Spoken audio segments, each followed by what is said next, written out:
Behind Hollywood's brightest lights often lurk the darkest shadows. During the so-called Golden Age, studios churned out dreamlike productions that lifted audiences out of their everyday lives. Glowing starlets and leading men seemed larger than life, their every move immortalized on gleaming celluloid. But beneath that polished veneer were unimaginable pressures, dangerous working conditions, and secret personal battles that only came to light long after the cameras stopped rolling. Some of the era's most iconic talents left this world carrying mysteries that still linger. Let's pull back the curtain on Hollywood's golden facade and explore the shocking truths that still haunt Tinseltown. When people think of the ultimate Hollywood cowboy, John Wayne usually tops the list. He was rugged, confident, and the embodiment of America's Wild West spirit. Yet his passing in 1979 ignited a theory that's as unsettling as any thriller. Back in the mid-1950s, Wayne starred in The Conqueror, portraying none other than Genghis Khan, a casting choice that already raised eyebrows. The real horror, though, was that the movie was shot near a nuclear test site where the US government had detonated bombs, some with radioactive fallout. Years later, an alarming number of cast and crew members, including Wayne and the famed Susan Hayward, received devastating cancer diagnoses. Experts noticed the rate of illnesses far exceeded normal expectations, fueling suspicions that radioactive dust lingering in the area had poisoned them. The Conqueror's filming location had felt the impact of bombs more powerful than the one dropped on Hiroshima. Was Wayne's final battle with cancer part of that legacy? Many believe it was no coincidence, though official documents list respiratory arrest and gastric cancer. Some still insist there was a hidden killer on that dusty set. But as we'll see, radioactive exposure wasn't the only silent threat in Hollywood back then. Beneath the glam, countless other hazards awaited unsuspecting stars. Swashbuckling across the screen in films like Captain Blood, Errol Flynn seemed the perfect embodiment of dashing charm. Off-screen, he was equally renowned for partying so hard that "in like Flynn" became a popular and often risque catchphrase. Yet behind the image of a carefree playboy was a man spiraling into self-destruction. In his later years, Errol Flynn faced accusations of inappropriate behavior, battled legal troubles, and found little solace in a bottle that was never far from his side. By the time he passed away at just 50, his autopsy revealed a body ravaged by chronic alcohol use. His liver was heavily damaged, and his heart had suffered irreparable strain. Even more shocking, he had such a high level of alcohol in his system at the time of his death that many people would have been on the verge of coma. For Flynn, it was simply an average evening. The camera had once captured him at his peak, a man who made audiences swoon. In reality, he was increasingly confined by addiction and the legal troubles that trailed him. Flynn's story set the stage for a wider Hollywood pattern. Big studios demanded big personalities and took advantage of them, all while ignoring the private toll it exacted. Carole Lombard was the epitome of Hollywood glamour and comedic grace. She lit up screens with her vibrant humor and was widely adored. During World War II, the government called upon celebrities to rally the nation, and Lombard answered without hesitation. Her war bond tours brought in massive contributions, proving that stardom had real power to influence hearts and wallets. But tragedy struck on January 16, 1942. Returning from one of her successful war bond drives, Lombard's plane slammed into the side of a mountain near Las Vegas. No one survived. When the news reached her husband, Clark Gable, he was so shattered that he briefly turned his back on Hollywood, enlisting in the Air Force to work through his grief. The details of Lombard's death were gruesome. Her body suffered catastrophic injuries and severe burns. America lost not just a comedic genius, but also a patriotic figure who had dedicated herself to aiding the war effort. Today, her final resting place lies beside Gable's, symbolizing an enduring, tragic love story. It was a harsh reminder that, off-screen, real danger didn't care about star power or box office success. And just around the corner, more starlets and legends would meet equally devastating ends, though not always in such a public or heroic context. Dorothy Dandridge once stood as a dazzling beacon for black women in Hollywood. She was the first African American nominated for a Best Actress Oscar, an achievement that broke open doors previously shut tight. Yet even amid that success, she felt the sting of segregation every day. Whether it was the limited roles or the bigoted environment on set, Dandridge wore a brave face for the cameras. But heartbreak gnawed at her in private. Tragedy struck when she felt forced to entrust her developmentally disabled daughter to specialized care.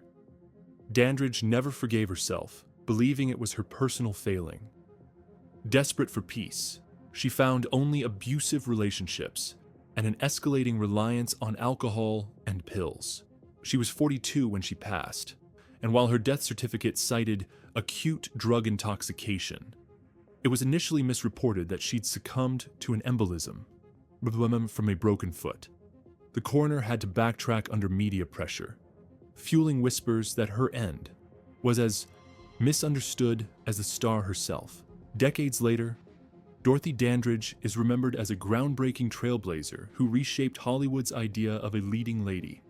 Yet her story remains one of tragedy, boundless talent eclipsed by an unforgiving industry, and a world not ready for her brilliance. Natalie Wood's youth and beauty symbolized a new generation of Hollywood star, charming, relatable, and multi-talented.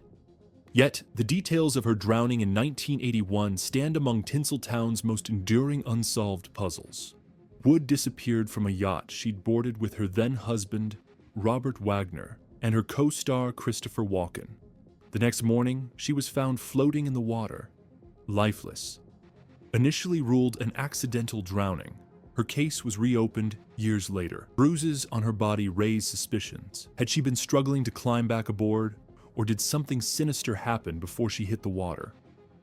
Investigators criticized the original examination, suggesting not all evidence had been thoroughly analyzed. The spotlight fell on Wagner and Walken, though no definitive charges surfaced. Fans mourned not just Wood's loss, but the swirl of what-ifs that surrounded her final moments. Even now, it remains a testament to how Hollywood's illusions can make truth feel more elusive than ever. Rumors and theories persist, overshadowing the memory of a brilliant star whose life ended far too soon. To audiences worldwide, Judy Garland was Dorothy from The Wizard of Oz, the girl who traveled a yellow brick road into cinematic legend. But behind the Technicolor fantasy was a tragic tale of unrelenting demands. From the time Garland was a child star, the studio system placed her on strict diets and, most devastatingly, fed her a dangerous cocktail of pills to energize her for long shoots and keep her weight down. The regimen started when Garland was barely old enough to understand what she was ingesting.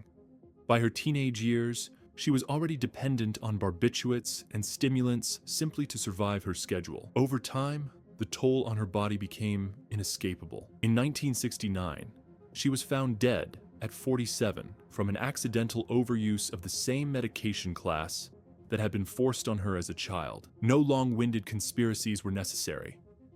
Her official autopsy confirmed barbiturate poisoning. The bright voice behind Over the Rainbow left behind a cautionary example of how the machine could devour its own. She epitomized a generation of performers used as commodities, while executives turned a blind eye to the destructive coping mechanisms they themselves had planted. It wasn't just one or two tragedies that cast a shadow over Hollywood's golden age.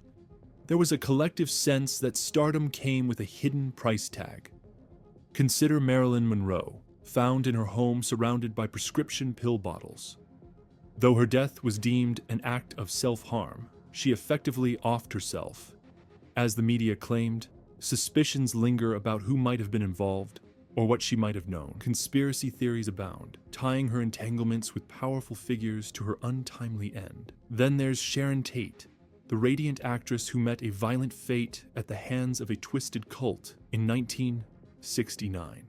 8 months pregnant, she was brutally taken from this world, in a crime so shocking that even hardened detectives were stunned. The more details emerged, the more horrifying it became, forever staining the glossy image Hollywood tried to maintain. Jane Mansfield's demise in a 1967 car accident also gave birth to countless rumors, one of the most famous being that she was decapitated on impact. While that rumor was false, the actual details were so graphic that no embellishment was necessary, and William Holden, star of classics like Sunset Boulevard, lost his life when he fell in his apartment, intoxicated, and bled out from a simple laceration to his head. Each story underscores a chilling truth. Whether it's plane crashes, violence, or heartbreak, fame can't protect anyone from the harsh curveballs of fate. The golden age of Hollywood sparkled with glitz, romance, and innovation. It gave us legends whose performances still enchant new generations. Yet hidden under its polished surface were real-life horrors, radioactive filming locations, exploitative studio systems, dangerous stunts, and an endless supply of remedies that led too many into addiction. Some stars succumbed to extraordinary accidents. Others had their lives ended in ways that still provoke heated debates and conspiracy theories today. Their stories aren't just tales of fleeting fame and fortune. They're cautionary examples of how illusions crafted for the screen can obscure the dire realities off camera. Even decades later, we wrestle with lingering doubts and unresolved mysteries. And maybe that's the true legacy of old Hollywood.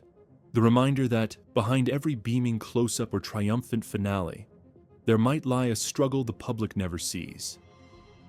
In an industry built on fantasy, the tragic fates of its biggest icons cast a sobering shadow.